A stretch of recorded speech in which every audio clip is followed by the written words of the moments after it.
Así que en la tercera semana estamos atrasados, tenemos pendiente la nota de la mitad del semestre.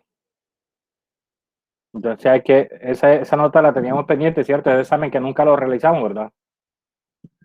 Entonces hay que hacerlo en la tercera semana. Eso nos da, a ver cuándo nos da eso. Esta se termina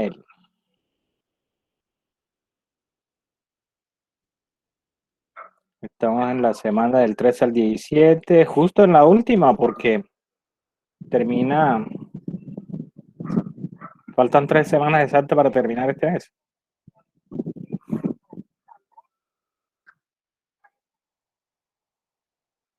Entonces ya en la tercera semana sí tenemos que hacer una evaluación general de todo el material que hemos visto.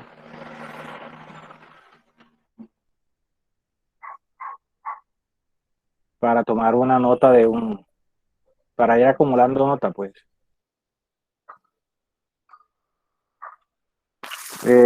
Alguien que me diga qué último tema vimos.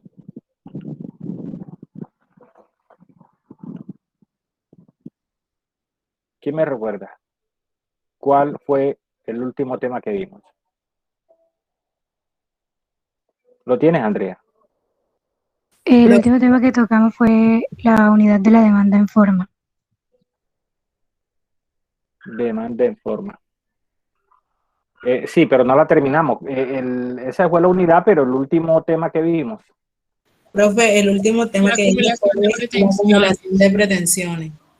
Acumulación de pretensiones. Sí, profe. Bien. Entonces vamos a continuar de ahí.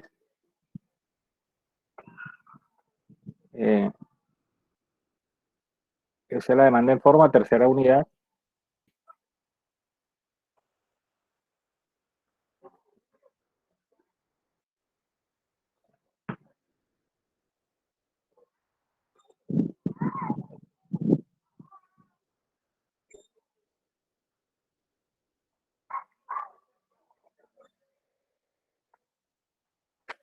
Acumulación de pretensiones.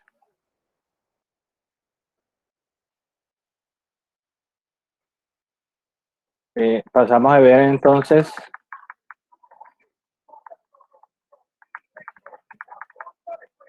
con los temas que hemos visto. Fíjense que tenemos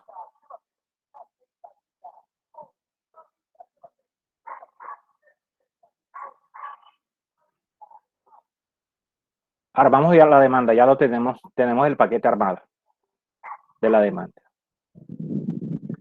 Ya vimos el contenido de la demanda, sus requisitos de forma, requisitos adicionales, los anexos, cómo acumulamos pretensiones. Es decir, ya tenemos el paquete. Una vez que ustedes tienen el paquete de la demanda, ¿qué corresponde hacer?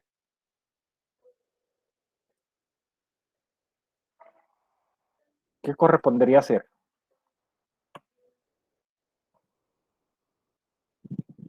Imagínense, ¿qué correspondería hacer? Ya ustedes tienen el paquete armado.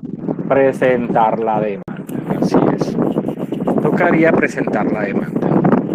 Entonces, ese es el tema que vamos a ver a continuación, presentación de la demanda. ¿Sí? Presentación de la demanda. Porque pareciera ser sencillo este tema de la presentación de la demanda ha tenido alguna evolución. Entonces, voy a contarle algo de historia de cómo era, porque no falta pues el estudiante que tome modelos, minutas de abogados que ya vienen en el ejercicio y que habían presentado demanda antes, o alguna consulta que le hagan a algún abogado. Entonces, es bueno que sepa, que tenga algo más o menos de historia y que nos permite entender en qué consiste la presentación de la demanda. La presentación de la demanda antes tenía que hacerse en forma personal por quien suscribía la demanda. ¿Quién suscribe la demanda? Pues el abogado. Por aquello del derecho de postulación, es el abogado el que suscribe la demanda. Entonces se necesitaba por parte de él de la presentación personal. Lo podía hacer ante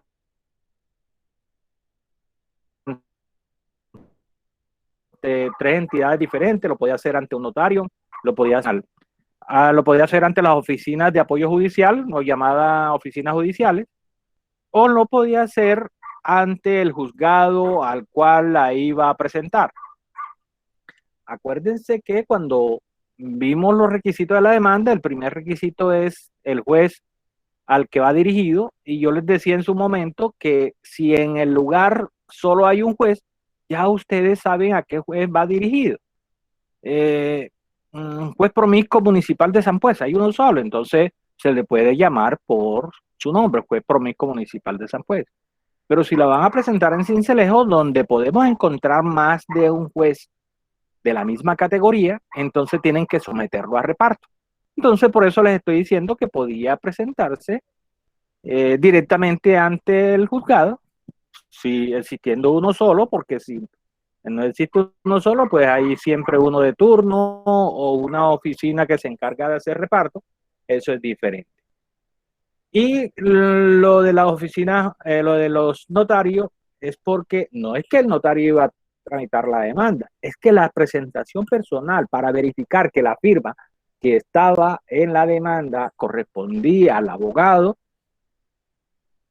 entonces el notario daba fe de ello, ponía un sello, le colocaba un sello ahí a la demanda donde decía: esta firma es de fulano, del señor tal, del abogado. Esa era la presentación personal, no que el notario la tramitara.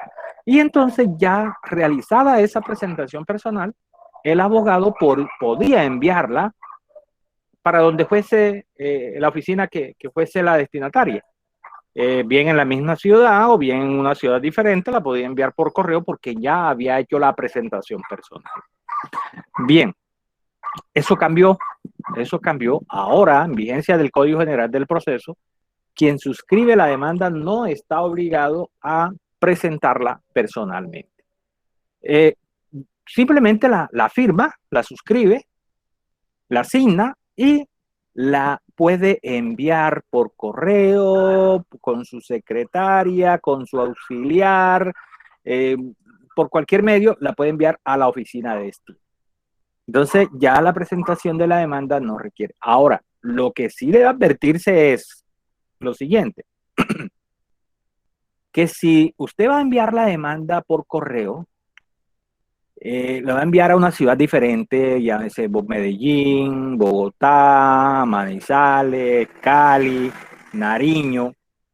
Entonces tenga en cuenta que la fecha de presentación va a ser la fecha en que llegue a la oficina de destino, no la fecha en la cual usted la coloque al correo. ¿Listo? Entonces, ojo con eso, ¿no? ¿Por qué esto hay que tenerlo en cuenta? Porque más adelante vamos a ver un tema que se llama interrupción de la prescripción. Resulta que toda acción tiene un término para presentar la demanda. Si usted presenta su demanda por fuera de ese término, eso se llama caducidad, y el juez se la va a rechazar. Es decir, usted ya habrá perdido cualquier acción para iniciar, para presentarla, para reclamar el derecho, la pretensión que lleve. Entonces, eso es algo para tener en cuenta. Entonces, repito, si es aquí mismo, usted sabe que si la envía mañana a las 8, pues a las 9, 10, en todo caso el mismo día, por mucho que se tarde la persona con quien la va a enviar, o sea, que le va a llegar. Pero si la envía para otro lugar, lo hace a través del correo, que se puede. Entonces, tenga en cuenta que la fecha de presentación es la que la reciba en la oficina de destino. Bien. Entonces, la presentación de la demanda ya no necesita, recapitulo, no necesita presentación personal. Bien, ahora, cuando yo presento la demanda, ¿qué debo presentar? además de la demanda. Miren esto, se debe presentar con la demanda una copia de la demanda y sus anexos para cada uno de los demandados. Si es un demandado, listo, una copia de la demanda, pero si son 100 demandados, son 100 copias de la demanda y sus anexos para una para cada uno de los demandados. Y además una copia de la demanda para el archivo del juzgado. Le estoy hablando cuando va a presentar la demanda en forma física. Ahora le voy a hablar lo que sucede en esta situación actual de pandemia, que es una situación excepcional. Ya voy para allá. Entonces, repito, una copia de la demanda y sus anexos para cada uno de los demandados. ¿Es un demandado? Listo, una copia de la demanda. Pero son 50 los demandados. 50 copias de la demanda y sus anexos, una para cada uno. Y además una copia de la demanda para el archivo del juzgado. Y además la norma dice que tiene que aportar una copia en medio magnético, en un CD, en una USB. ¿Por qué? Porque la tendencia es al proceso digital. Y claro, ya hoy estamos manejando ese el proceso digital. Entonces, como ya eso tiene que alimentarse los sistemas, en la página de la rama, ustedes pueden consultar cualquier proceso a nivel nacional. Entonces, por eso se pide que se adjunte además en medio digital para que se pueda alimentar el sistema. Eso en condiciones normales. Ahora voy a decirle qué está sucediendo ahorita en los momentos excepcionales que estamos viviendo en razón a la pandemia. Mire que nosotros nos estamos viendo por la situación excepcional a través de este medio. Bueno, ustedes me están viendo a mí, pero ustedes allá están escondidos. Así está sucediendo también con los despachos, con el trámite de los procesos. Todo se está haciendo a través de Internet.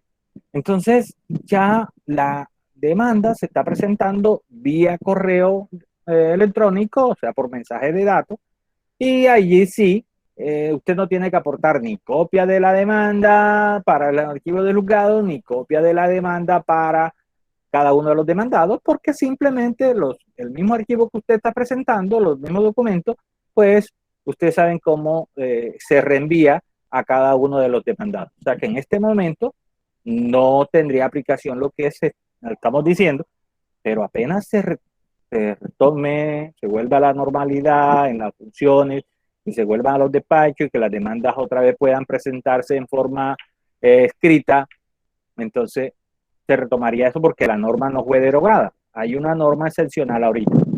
Ahora, que algunas cosas que hoy tenemos puedan quedar una vez que se retome las actividades ordinarias como se venían desarrollando, sí es posible. Yo creo que sí es posible. Porque la tendencia es para allá, el código lo establece, el Consejo Superior también está en esa tonalidad, y entonces lo más probable es que ya se pueda presentar la demanda en forma, como se viene haciendo ahorita, en forma virtual, vía internet. En la práctica, en mi condición de juez, he visto que tiene se presentan algunas dificultades, algunas cosas en contra, pero tiene también sus bondades, ¿no? Tiene sus bondades. Entonces, esperemos a ver cómo va a quedar una vez que se retome las actividades en normalidad. Bien, ¿alguna pregunta hasta allí?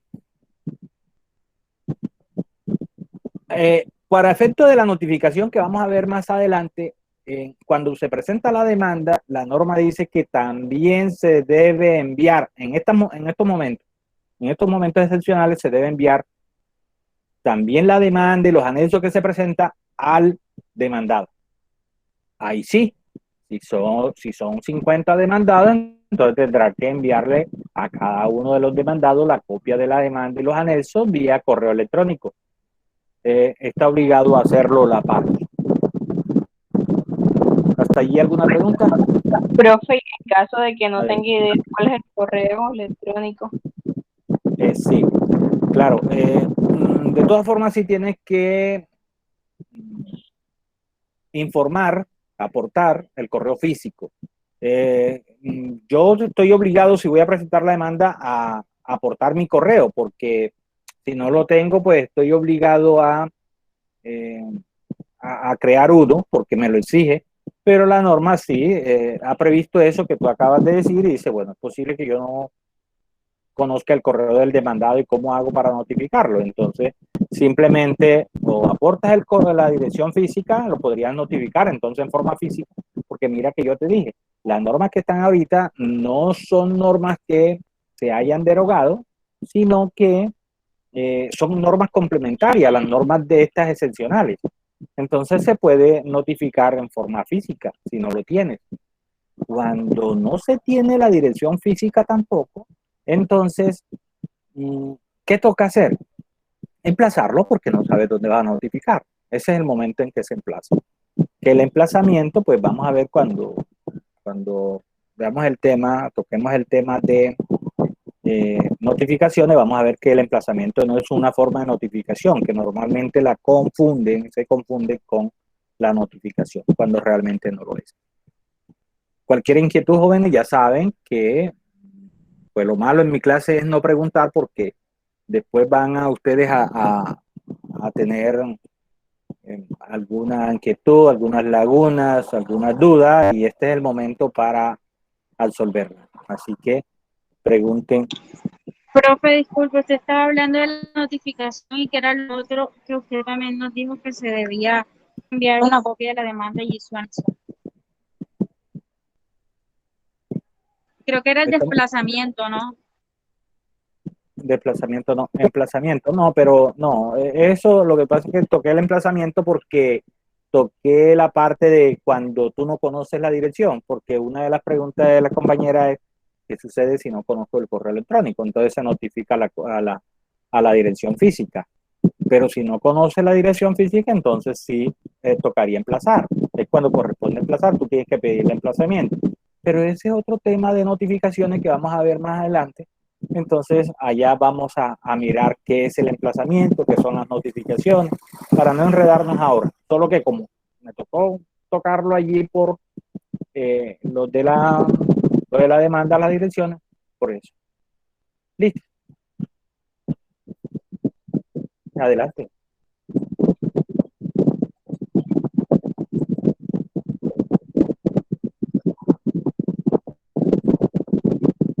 Presentación de la demanda, lo que estamos viendo ahorita es el 91.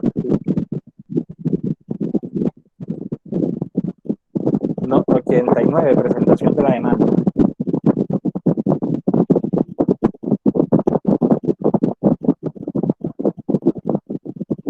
Profe, ¿podría quitarse el abanico? No, porque hace un calor del carajo pero mira, sí, ya ahí no molesta, ¿o sí? Es que a veces pega, pero Sí, o ahorita estaba sin el de ventilador y posición para que no se escuche. No, justamente lo rodeé y mira, acá, ahí está, ahí molesta, ahí en esa parte. No, ahí no, ahí no. No, ahí no. Sí, la idea es esa. Bien, léete un momento el artículo 89, por favor, para que veas que enseguida dice lo que le estoy diciendo. Yo lo tengo, profe. Adelante.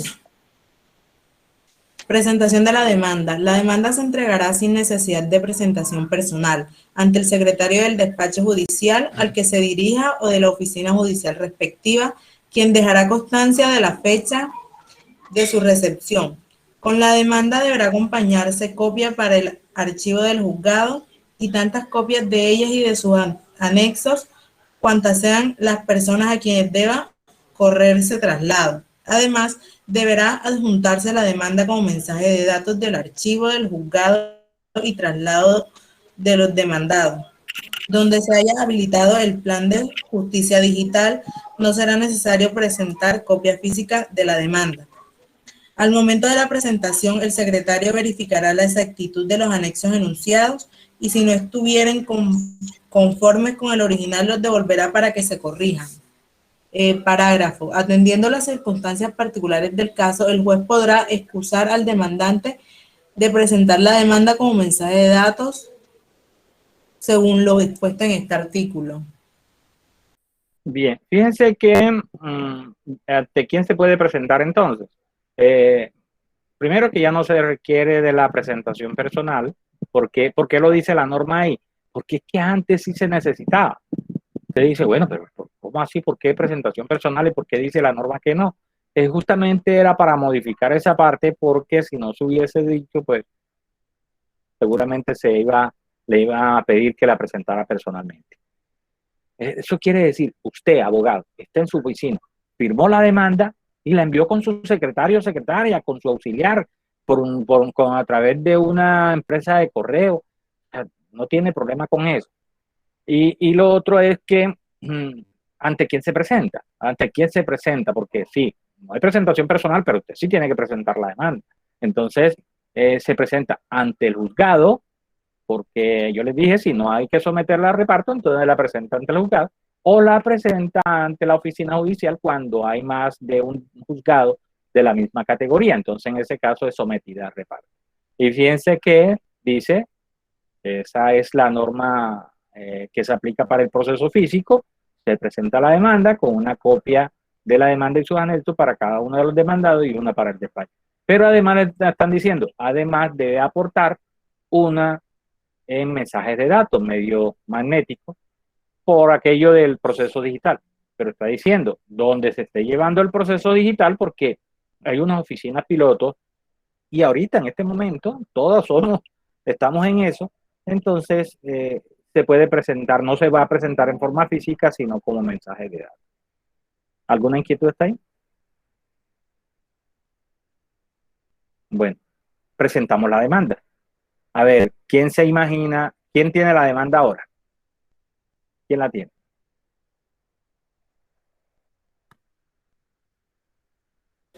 El juez, profe. Eso, Y ya, así es. La tiene el juez, está en el juzgado. Claro, en principio la demanda no llega al juez, sino que llega a la secretaría, y secretaría pues le pasa la demanda al juez.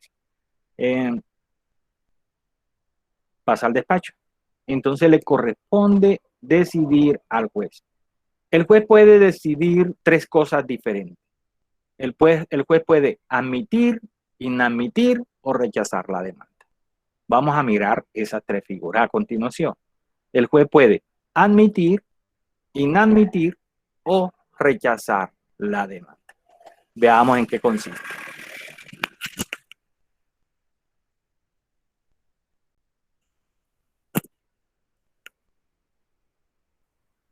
Cuando la admite, es porque usted presentó una demanda en regla, cumpliendo con todos los requisitos. ¿De qué? Demanda en forma, con todos los requisitos de forma, los requisitos adicionales, con todos sus anexos, acumuló bien las pretensiones, o sea, su demanda cumple con los requisitos. ¿Listo? Y en ese caso, entonces, le corresponde al juez admitir, le va a admitir. Si no tiene nada que objetarle, le va a admitir. La admisión puede ser de dos tipos, dependiendo la clase de proceso en que nos encontremos. ¿Cómo es eso? Sí, señor. Resulta que si la demanda es de conocimiento, verbal, declarativos especiales, verbales sumarios, entonces el primer auto que profiere el juez se llama auto admisorio de la demanda. Auto admisorio de la demanda. Pero si la demanda es ejecutiva, una ejecutiva singular, una ejecutiva hipotecaria con garantía, entonces no hay auto admisorio, sino que hay mandamiento de pago. El auto que admite la demanda se llama mandamiento de pago. Que eso lo vimos antes, la diferencia esa entre por qué auto admisorio y por qué mandamiento de pago. No, creo que aquí no lo habíamos tocado, ¿verdad? dependiendo la clase de proceso, si es, repito, de conocimiento, verbal, declarativo especial, verbal sumario, porque el proceso se divide, tiene una gran división, y es el proceso de conocimiento y el proceso de ejecución. Bueno, en el proceso de conocimiento, el primer auto se llama autoadmisorio, el que de la entrada a la demanda se le llama autoadmisorio. Mientras que el proceso de ejecución, que es el que se presenta para que a mí me cumplan el derecho, entonces allí es mandamiento de pago. ¿Listo? Mandamiento de pago. En ese mandamiento de pago, en ese autoadmisorio, ¿qué debe contener? En ese, el juez, aun cuando usted haya señalado un trámite que no corresponda, es posible que usted se haya equivocado en el trámite. Él tiene que corregir, el juez tiene que corregir el trámite. Usted dijo, esta es una demanda verbal. Y resulta que era un declarativo especial como una expropiación, como una servidumbre. Entonces, en ese caso, el juez le imprime el trámite que corresponde, de acuerdo con la ley. ¿Listo? No importa que usted haya señalado una vía inadecuada, el juez la va a adecuar. En esa providencia también, el juez, de acuerdo con los hechos y las pretensiones que usted tenga, el juez puede integrar el contradictorio. La integración del contradictorio es, eso sí lo vimos allá en la parte, cuando vimos el litisconsorcio, cuando la parte está conformada por más de una persona. Hay dos clases principalmente dos clases de litisconsorcio, que es el facultativo y es el obligatorio o necesario. Entonces, si es de los necesarios y usted dejó de demandar a una persona, entonces el juez, ¿qué hace? Lo llama. Eso es integración del contradictorio. Le pongo un ejemplo. Usted pide la nulidad de un contrato y usted ese contrato lo hizo con A, B y C. La compraventa de un inmueble, por ejemplo. Un contrato de compraventa. Resulta que usted solo demanda a A y a B. Porque usted dice, no, él es el que tiene, ellos son los que tienen el inmueble, fue a quien yo le pagué, entonces a ellos es a quien yo voy a demandar. Pero resulta que, como usted también estuvo en el contrato, él está obligado a concurrir al despacho, por ley, porque él tomó parte en el contrato. El juez no puede anular ese contrato como usted lo está pidiendo, si no llama a esa persona que también hizo parte del contrato.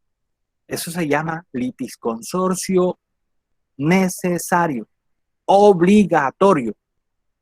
Entonces, en esos casos es cuando el juez integra el contradictorio. ¿Listo? Es en esos casos. Bien. Bueno, eso lo hace él allí en el auto admisorio de la demanda. ¿Qué hace allí también?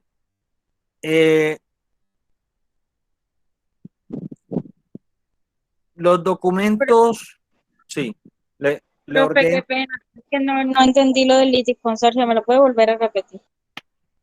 Claro, con mucho gusto, no hay problema. ¿Cuándo hablamos de litisconsorcio? Cuando la parte demandante o demandada está conformada por más de una persona. Si usted va a demandar, y usted sola, y demanda a B o al señor X o a la señora X, una sola persona, no hay litisconsorcio. ¿Listo? Pero si usted va a demandar y tiene que demandar a dos personas, no puede, porque cuando dice yo puedo demandar a dos o a una, entonces estoy frente a un litisconsorcio facultativo, voluntario. Yo soy el que decido si lo integro o no. Pero cuando de acuerdo con la ley tiene que demandar a dos personas, 3, 4, 5, 6, 10, 100, entonces ahí estamos frente a un litisconsorcio obligatorio, necesario. ¿Qué sucede en esos casos? ¿Qué es lo que dice la ley en esos casos? Que si usted deja a alguna persona por demandar, que no la integre, Entonces, el juez al momento de admitir la demanda tiene que integrarlo. Le corresponde al juez integrar. ¿Listo? Eso es a lo que nos estamos refiriendo. Y ese es cuando el juez va a integrar, cuando es obligatoria la concurrencia de la parte. ¿Bien? ¿Ahora sí? Listo, profe, muchas gracias. Con mucho gusto. ¿Alguna otra inquietud? Si alguien inquietud, este es el momento para...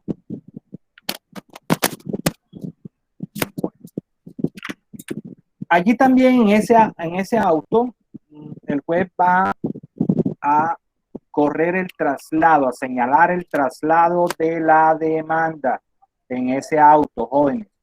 ¿Qué es el traslado de la demanda? Vamos a mirar más adelante que vamos a ver traslado. Es que señala el término que tiene el demandado para que presente su defensa. En ese auto lo va a hacer. ¿Sí? En ese auto. En los procesos verbales es de 20 días, los verbales sumarios de 10 días, los procesos de discusión es de 10 días, o sea, es el término que se le da al demandado para que presente su defensa. Eso se hace allí en el autoadmisorio de la demanda, allí es donde se señala el traslado que se va a tener. Si hay documentos en poder del demandante que diga, de acuerdo con la demanda que se requiera y tenga documento, el juez lo puede solicitar allí.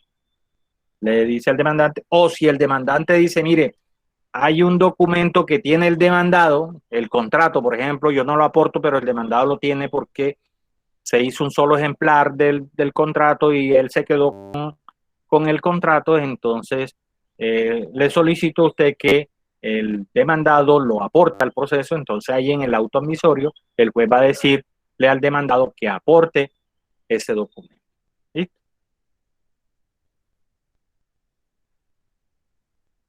¿Alguna pregunta hasta allí?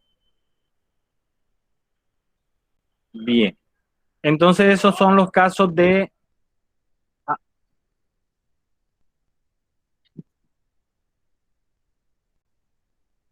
Bien, estamos hablando cuando hay documentos en poder de las partes.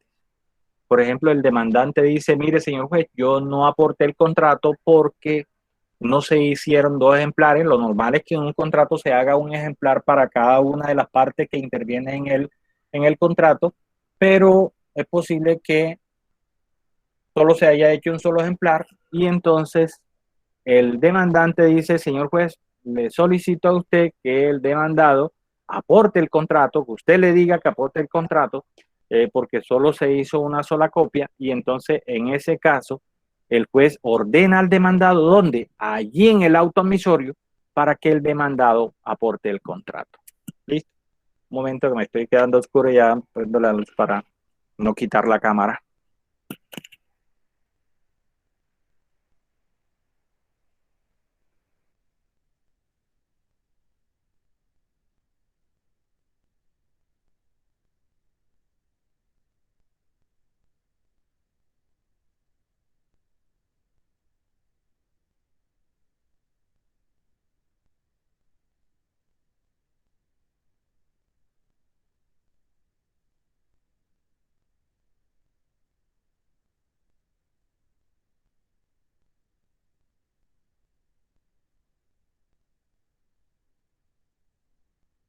Profe, no se escucha.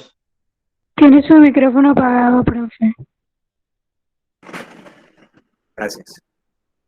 Bien, estamos en el evento entonces, le repito, donde usted presentó la demanda bien, el juez no tuvo ninguna objeción y admitió la demanda. ¿Listo? O libró mandamiento de pago. No olviden que si es ejecución, libra mandamiento de pago. Si es una demanda diferente a la ejecución, que le llamamos de conocimiento, o verbales, o declarativos especiales, o verbales sumarios, entonces saca un auto admisorio, que es el que le da entrada a la demanda. Bien, ahora pasemos a la inadmisión. ¿Por qué el juez inadmite la demanda? Porque usted que presentó la demanda, porque el abogado que presentó la demanda cometió algunos errores. Cometió algunos errores. Y entonces él le va a señalar esos errores en el auto para que usted lo subsane, y por eso le inadmite la demanda. No la puede admitir porque usted tiene unos errores, le inadmite la demanda para que usted subsane esos defectos y le va a dar 5 días para que usted lo haga. Eso se llama inadmisión de la demanda. Vamos a mirar 7 causales. Esas 7 causales, todas esas 7 causales ya nosotros las hemos visto. Ninguna va a ser ajena a lo que ya hemos visto hasta este momento. Yo sé que ustedes estaban relajados y no, a lo mejor no leyeron nada, pero vamos allá, tenemos que ir como retomando las cosas, así que les pido, sugiero que retomen su lectura para que nos vayamos metiendo en el cuento nuevamente. Veamos. Así es, así es. Ahí están las 3 figuras que estamos viendo: admisión, inadmisión y rechazo. Bien, la primera causal, cuando no reúna los requisitos formales. Bueno, me vas a ayudar ahí y lo vamos leyendo uno por uno para ir desgranándolo, Andrea o Paula, que siempre me ayuda. Bueno, se inadmite la demanda. Por la primera causal de inadmisión de la demanda, ¿cuál es? ¿Qué dice el numeral primero?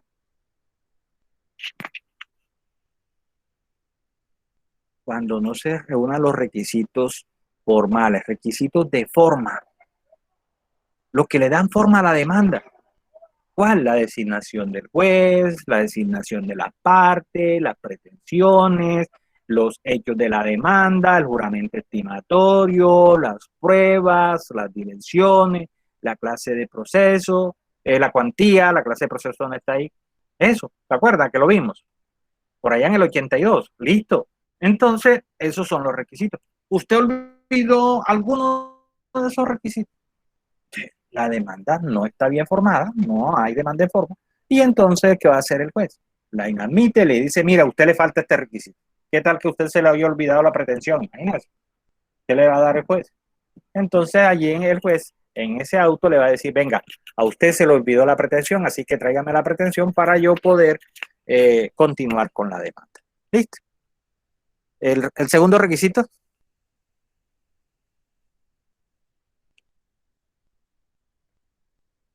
Eso, ya nosotros vimos cuáles son los anexos ordenados por la ley. Entre los anexos ordenados por la ley estamos la prueba de la existencia, la prueba de la representación, si es de persona natural también la prueba de la representación, los documentos que usted pretenda hacer valer como prueba, los demás que determine la ley, porque a veces la ley establece un documento especial para cierta demanda y usted no la aportó.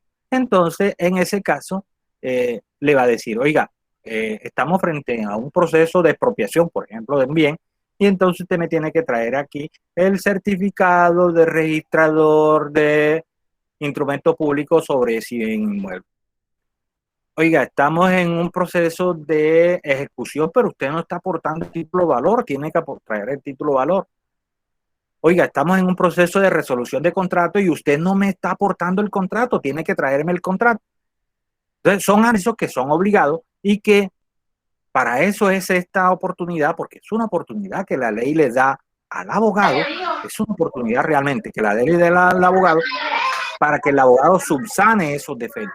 ¿Se le olvidó algo? Listo, entonces, veamos, vamos a darle 5 días para que él pueda corregir ese error que cometió ahí. Diana, ¿puedes apagar el micrófono, por favor? La tercera, Andrea, por favor.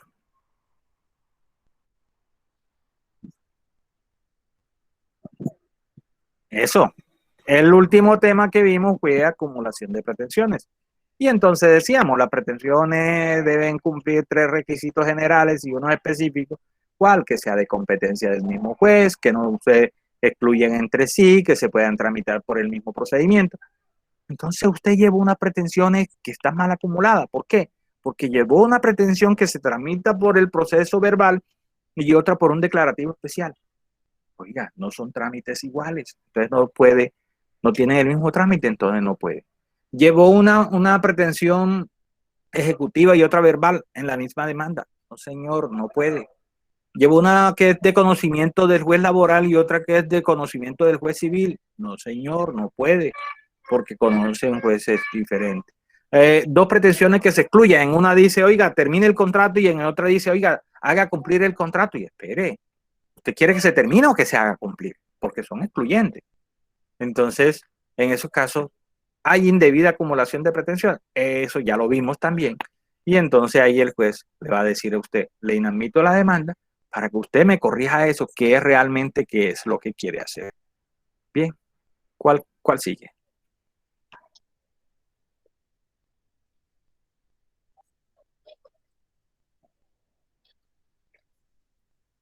Eso, el demandado sea un incapaz. Saben que son personas y como personas pueden ser parte.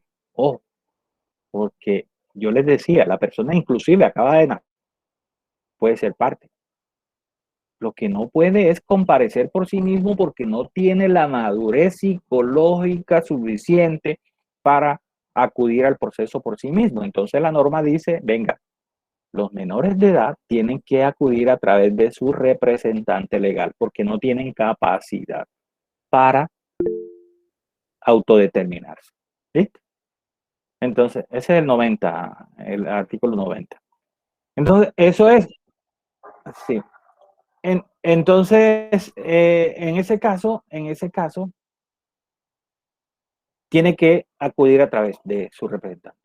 No, es que ya yo estoy grandecito, tengo 16, tengo 15, tengo 17 y mire, soy más grande que mi papá o que mi mamá. No importa.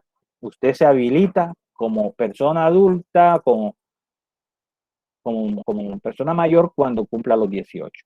¿Listo? Antes tiene que acudir a través de su representante legal. ¿Listo? Entonces, en ese caso, ¿cómo se subsana? El juez le va a decir eso. ¿Cómo subsana?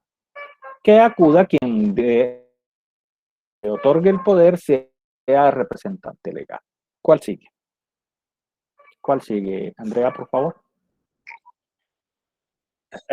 Numeral 15.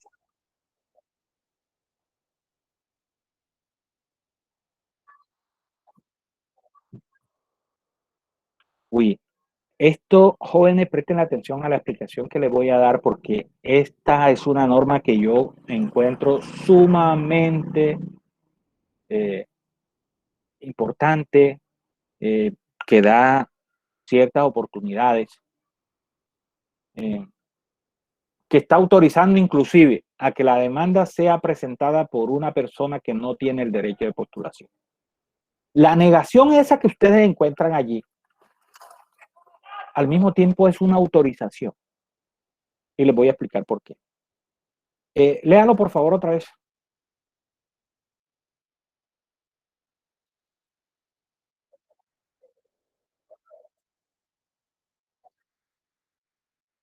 Eso. Cuando quien presente, suscriba la demanda, carezca del derecho de postulación. ¿Quién tiene el derecho de postulación? ¿Quién me dice?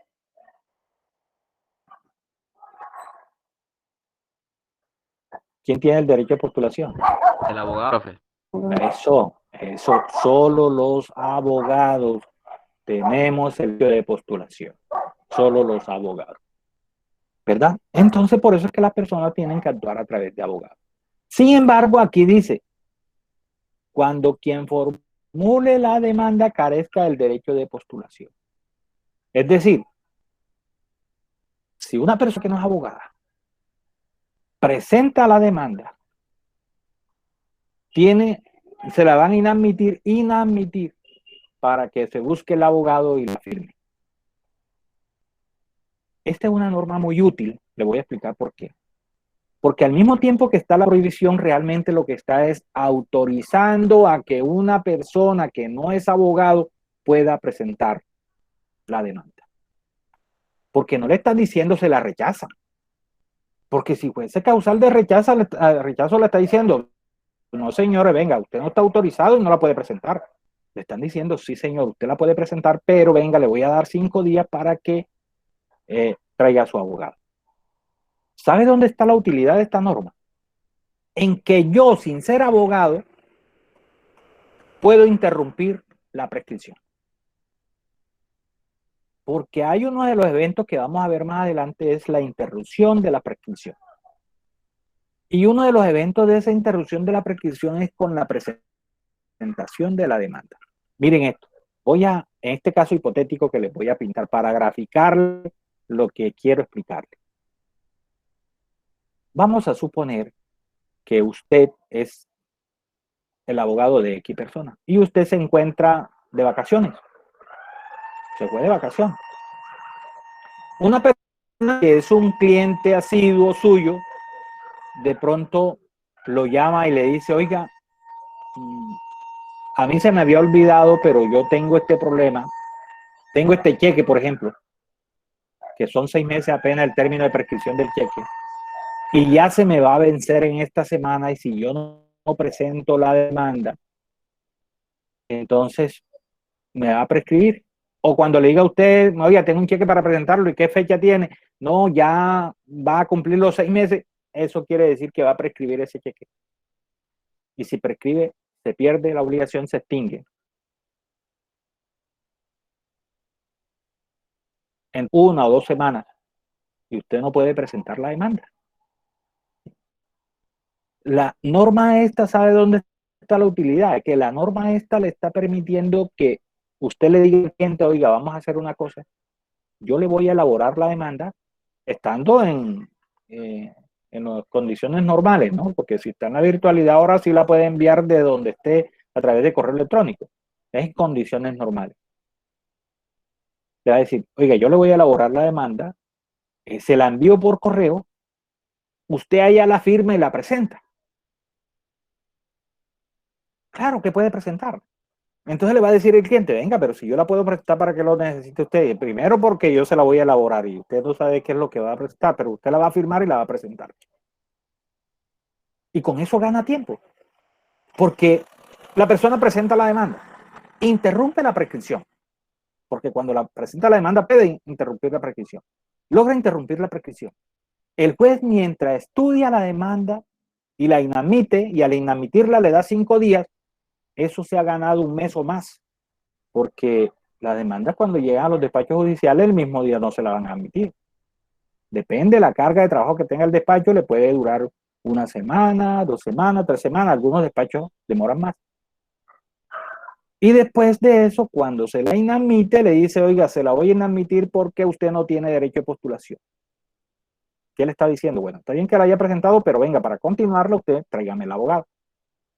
Y eso le da tiempo a que el abogado pueda regresar. Esa es la utilidad de esa. Yo digo regresar, pero puede estar en algunas condiciones excepcionales, diga usted una incapacidad temporal, que no pueda él presentar, suscribir la demanda, y entonces le da tiempo para que el abogado pueda, a través del poder, porque ahí lo que tiene es que otorgar poder, y entonces da por presentada la demanda. Es muy útil esta norma realmente. Esa es la utilidad. ¿Quedamos claros? ¿Cuál sigue, Andrea? Si no, me dicen, con mucho gusto, pues adelante.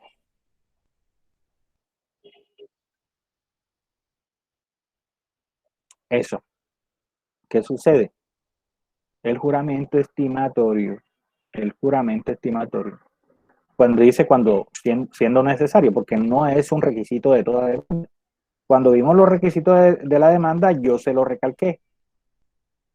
El juramento estimatorio no es un requisito de toda demanda, sino de las demandas donde se pide indemnización, donde se pide compensación, donde se pide pago de fruto o pago de mejoras en esos 4 eventos, ¿se acuerda?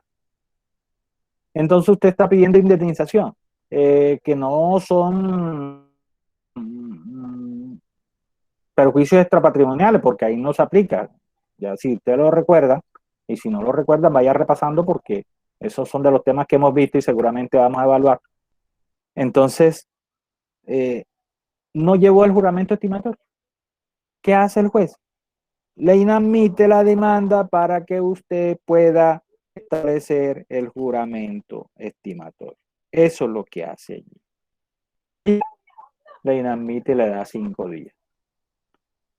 ¿Cómo se hace el juramento estimatorio? Eso ya ha sido, eso sí lo vimos nosotros y lo vimos bien trilladito cómo debe hacerse. Dice, discriminando cada uno de los conceptos, se trata de perjuicios materiales, no aplica para los perjuicios extrapatrimoniales, ¿verdad? Bien, artículo 206, y van a repasar. Y, Andrea, ¿cuál sigue?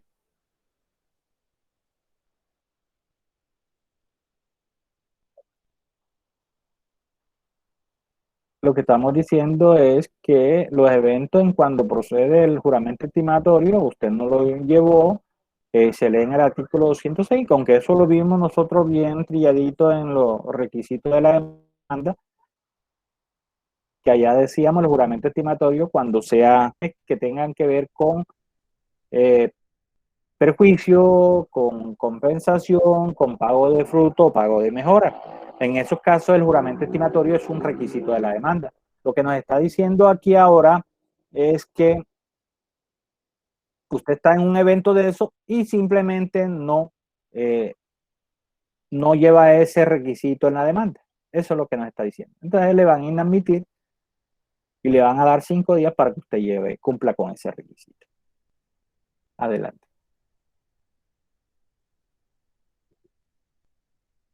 Sí, el que falta, que son 7 causales.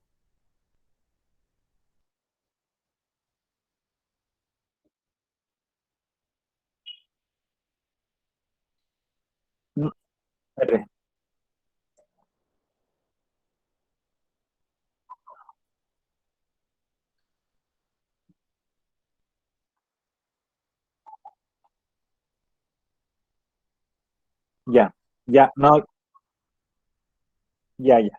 sí, ahí. Estamos viendo las causales de inadmisión. Y la séptima dice, cuando no se agote la conciliación como requisito de procedibilidad. ¿Qué es eso? Explico. Resulta que la ley dice que cuando usted va a presentar una demanda sobre un asunto que es susceptible de conciliación, ¿y cuándo es susceptible de conciliación? De arreglo directo con la parte. Usted, por ejemplo, un proceso de responsabilidad. Un proceso de responsabilidad, usted claro que se puede poner de acuerdo con la parte, usted va a demandar porque le causaron un perjuicio.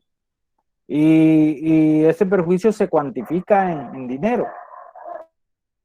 Entonces usted lo que va a hacer es, puede ponerse de acuerdo con la parte para que la parte lo indemnice. Eso es lo que es ser susceptible de conciliación. Usted compró una vivienda, por ejemplo, y la vivienda no le cumplió la otra parte porque usted compró una vivienda con determinadas características y le entregaron otra característica que usted había comprado. ¿Eso se puede arreglar? Claro que se puede arreglar con la parte. Venga, simplemente ven cuáles son las adecuaciones, vamos a mirar, hacemos las adecuaciones, o le entrego otra vivienda, o simplemente deshacemos el contrato porque no tengo más que entregar. Esos son susceptibles de conciliación.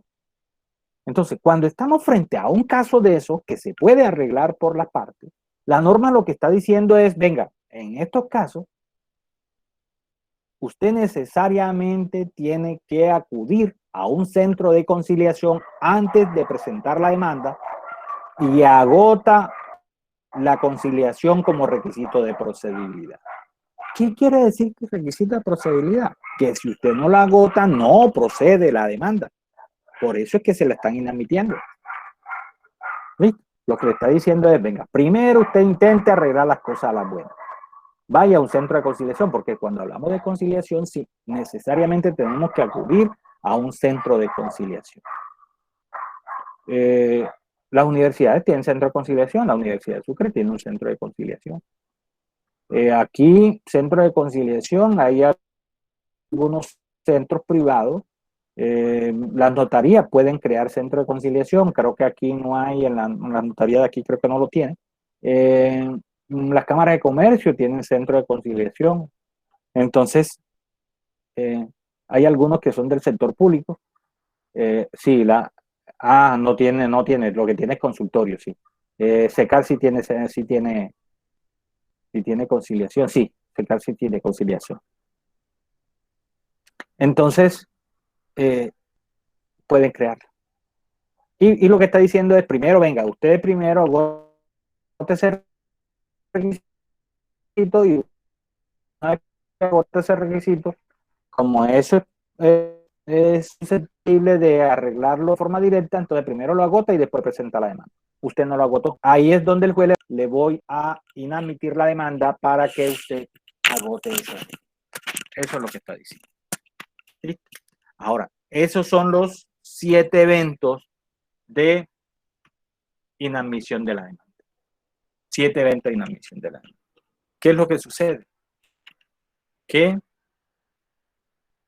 si usted incurrió en alguno de esos 7 eventos, entonces el juez inadmite, le señala cuál es el defecto, porque el juez está obligado a señalarle cuál es el defecto de que adolece, y le va a conceder a usted un término de 5 días. De 5 días para que usted subsane ese defecto. ¿Sí? Para que usted subsane. Si no subsana dentro de los 5 días, la consecuencia es el rechazo de la demanda. ¿Sabe qué le sugiero yo? Que no se deje rechazar una demanda. Algunas veces el rechazo de la demanda puede que no tenga complicación, no tenga ninguna implicación o que no se complique usted, pero otras veces sí, porque es el término de prescripción, es un término que fija la ley para que usted pueda reclamar un derecho, para que usted pueda presentar la demanda. Es un término que fija la ley. A veces el cliente, oigan esto, a veces el cliente va a llegar a su oficina diciéndole, oiga, no, vamos a presentar esta demanda, y cuando usted se da cuenta, cuando usted hace el estudio de la demanda, le dice, oye, ya esto nos va a prescribir, póngale en 1 semana, 2 semanas, 3 semanas. Y si el juez le inadmite a usted, después que usted la presenta a él 2 semanas o 3 semanas después, le saca el auto inadmisorio y usted no subsana y él le termina rechazando, cuando usted quiera presentar la demanda nuevamente, con toda seguridad podría estar por fuera del término de prescripción. Y entonces ya el juez ahora se la va a rechazar, no porque no subsanó, sino por caducidad. Y usted va a perder el derecho. Bueno, lo pierde el cliente, pero cuando se pierde el derecho por culpa del abogado, el abogado le responde al cliente.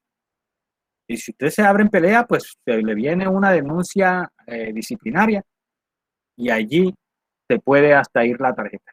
Así que la idea es que no le suceda eso. Ahora, si es una demanda que usted está sobrado de tiempo y dice, no, esto es un término de prescripción es de 10 años y entonces me la inadmite, bueno, listo, me la rechazaron, yo la vuelvo a presentar en 1 mes, 2 meses, 3 meses, cuando la elabore bien, no tiene problema, pero no siempre va a ser así. ¿Listo? Entonces, ojo con eso. Preguntas. Y si estamos en la inadmisión. Bien, si no hay preguntas, entonces ahora pasamos al rechazo. Fíjense, ya vimos admisión, inadmisión, rechazo de la demanda. En la ley hay 4 eventos de rechazo de la demanda. Cuando hablamos de inadmisión, yo le dije, es porque estamos frente a una demanda que tiene una falencia, que el juez le va a señalar esa falencia o esos defectos para que usted los subsane en un término de 5 días. En ese caso, usted tiene oportunidad de subsanar. Pero cuando hay rechazo, es porque hay un defecto que usted no puede subsanar. Dos son graves porque le van a devolver la demanda y otras dos son que el juez le corresponde enviarla al que deba tramitar. Vamos a mirar cuáles son esos 4 eventos. El primer evento ya ustedes lo conocen. ¿Quién me dice cuál es? Primer evento de rechazo. Ya vamos a ver. Prescripción. No. El primer evento que acá, ustedes no sé por qué conoce eso, pero cuando digo a ustedes lo conocen es porque ya acabo de decírselo. Ese que tú estás diciendo sí es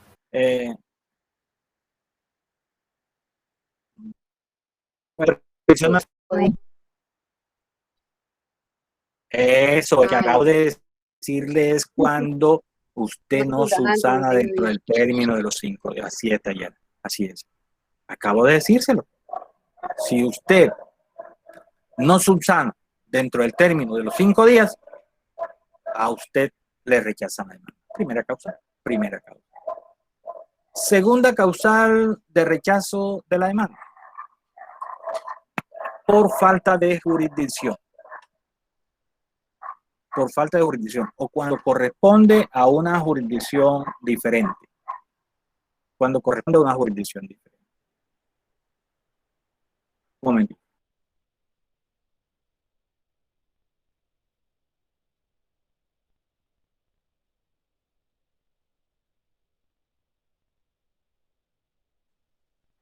Entonces, ¿cuándo es eso? ¿Cuándo hay una falta de jurisdicción o una jurisdicción diferente? Cuando usted presenta la demanda ante el juez civil, por ejemplo, pero debe tramitarla el juez administrativo. O lo contrario, la presentó ante el juez administrativo, debe tramitarla el juez civil. Ahí hay una falta de jurisdicción, corresponde a una jurisdicción diferente.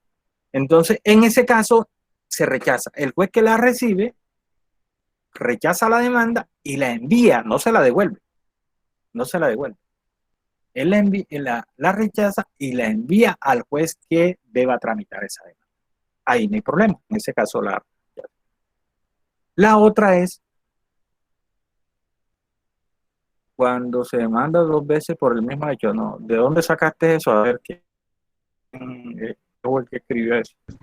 No, Fe, yo le digo es porque hay veces que a una persona la demandan y cuando se soluciona el problema nuevamente vuelven a demandarla. Esa demanda que se presenta por segunda vez, pues lógicamente la rechazan.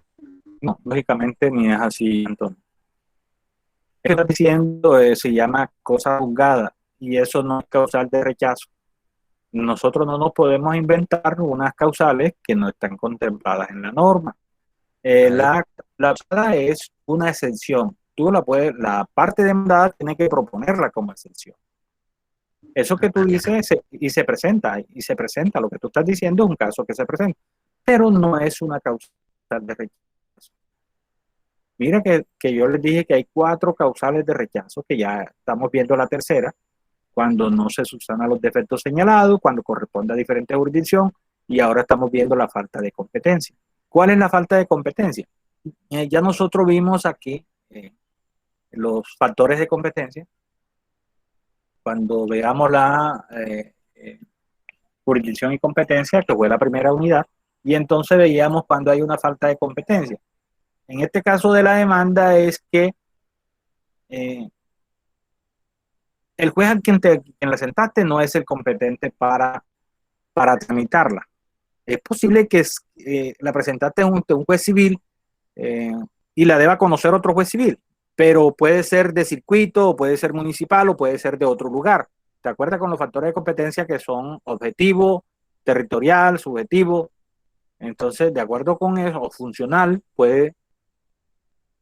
le corresponde a otro. Ejemplo, la presentaste aquí ante un juez civil, y sí, señor, la va a conocer un juez civil.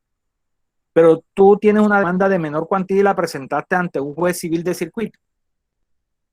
Entonces, espera, los jueces civiles de circuito conocen de mayor cuantía. Si es de menor cuantía, le corresponde al juez civil municipal. ¿Qué hace el juez civil de circuito? La rechaza y se la envía al juez civil municipal. No, es que debe, otra demanda, debe conocerla un juez de circuito, pero de otro lugar. porque por la ocurrencia de los hechos, porque por el domicilio del demandado, porque por el lugar de donde se debía cumplir la obligación o por el lugar de ubicación de los bienes, no es el juez civil de circuito de Sincelejo, sino el juez civil de circuito de Corozal, o el juez civil de circuito de Magangué, o el juez civil de circuito de Sagún, o el de Montería, o sea, un juez civil de circuito de otro lugar. Esos son falta de competencia. Profe, Adelante, Juan Carlos. mire, aquí una pregunta que me surgió una duda. El hecho de yo haber presentado esa demanda, suponiendo que la presenté en el circuito, si no, debía presentarla en otro circuito y la presenté en un circuito diferente, total, que cometí ese error. El hecho de aún así haberla presentada interrumpe esos términos para poder presentar la demanda o no cuentan, por así decirlo. Sí cuenta. Si por lo menos me equivoco. Sí cuenta. Ya te voy a explicar eso. Es ahora que termine los 4 eventos y te digo en cuáles cuenta y cuáles no. Pero sí cuentan. O sea, ¿por qué? Porque como no te devuelven la demanda, si no te devuelven la demanda, entonces se tiene sin solución de continuidad la presentación que hiciste. Ejemplo, si realmente debe conocerle el juez de circuito de Montería y tú la presentas aquí, entonces resulta que el domicilio del demandado en la ciudad de Montería, ¿qué hace el juez de aquí? No te la devuelve. Él la rechaza, pero la envía al juez de circuito de Montería.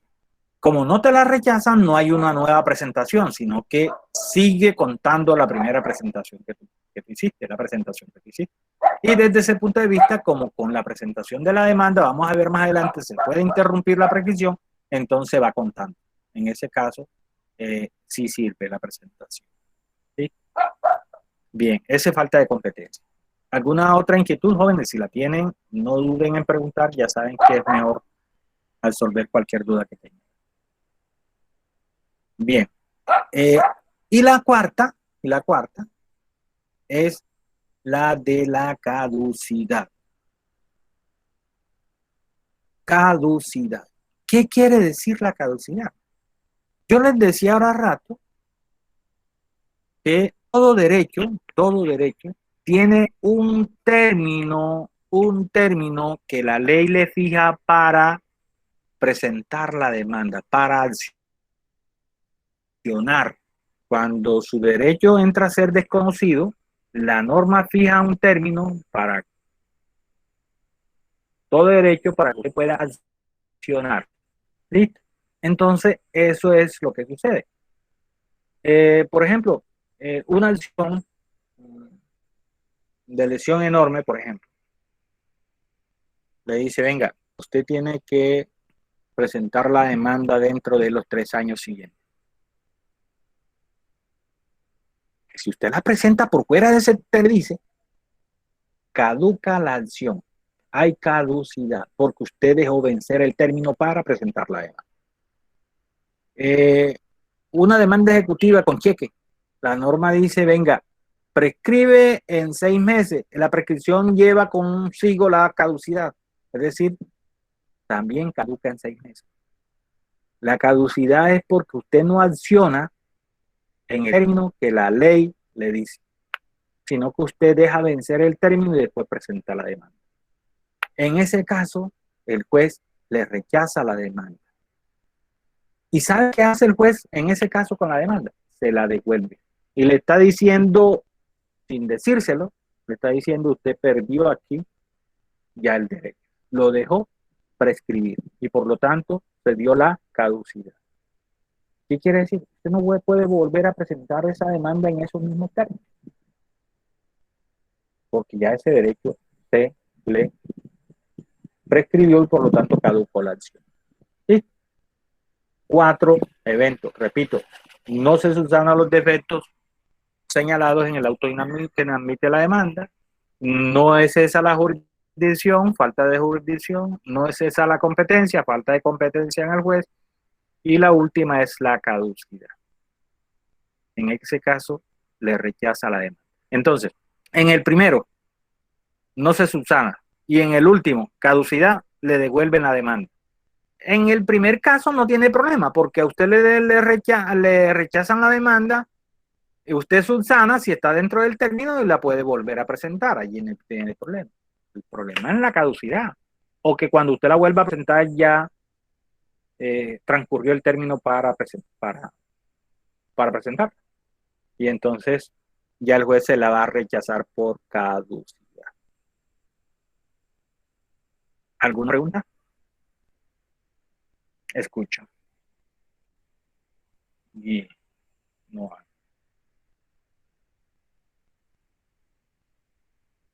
Veamos qué tema continuamos aquí.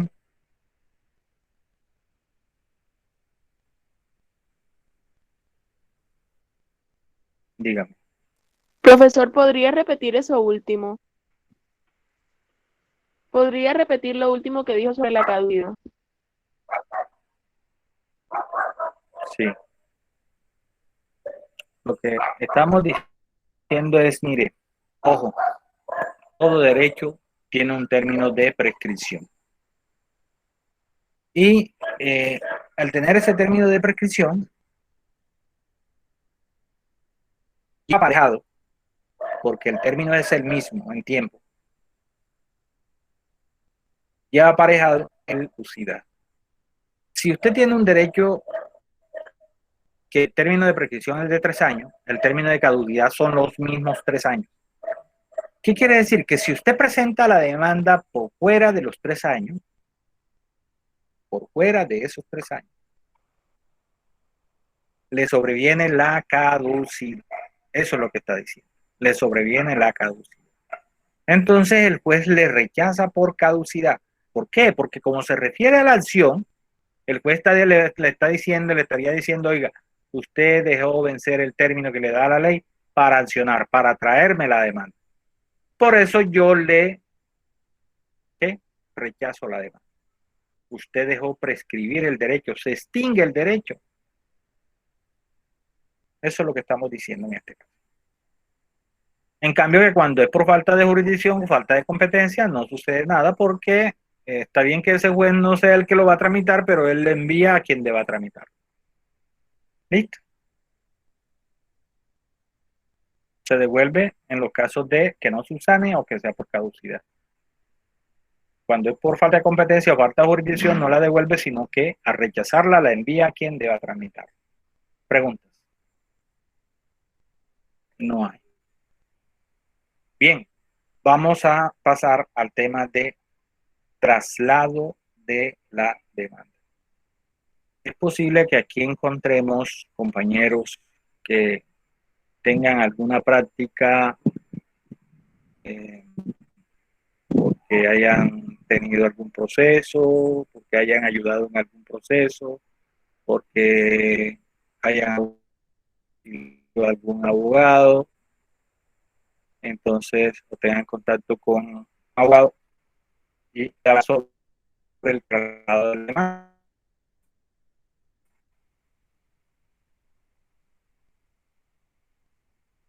¿Qué me puede hablar? Profe, disculpe, ¿dijo traslado o tratado? Que no lo escuché bien. Traslado de lo que... Olga, ¿quieres decir algo? Profesor, en el momento no tengo noción. Listo. No tienes traslado de la... Ya, lo que se le venga, ustedes saben que lo que se les venga a la mente sobre... No estamos leyendo. Vamos a ver, primero quiero consultarle para ver qué conoce usted. Cuando ya hay aplicaciones de que la avisan a la persona